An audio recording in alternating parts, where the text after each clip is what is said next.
yaa obboleewwan koo dhagahaa gabaasa akka ummanni keenya jaallatu rabbiisa yaa ilaahi irraa nu haqi zambiisa diiniidhaaf alarraan eeggannu gargaarsa jedhee wama uffate jiru ofirraa baasa dubartiitu warqee faaya ofirraa yaasa diiniin gaddaabbannaan duniyaan maal abbaasa nama rabbiif kenne isatu badhaasa nagadde gabaasa guduunfatte galaana siriidhaan nu milkeesse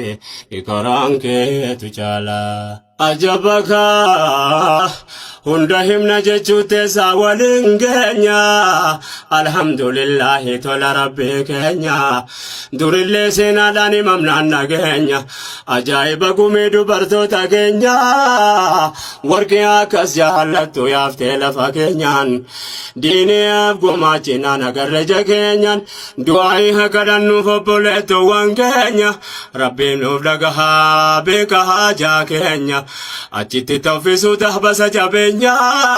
dunia tes gammachis diinin bakka keenyaan yaa Allah situ beeka hunda haja keenya insha Allah keenya nu milkeessu mala nasridaan nu milkeessi ikaraan keetu caala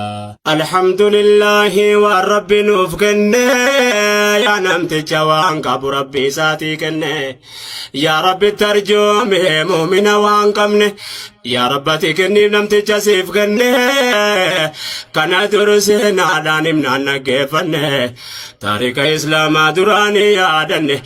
hadiisa rasuulaa himnaan naggeeffanne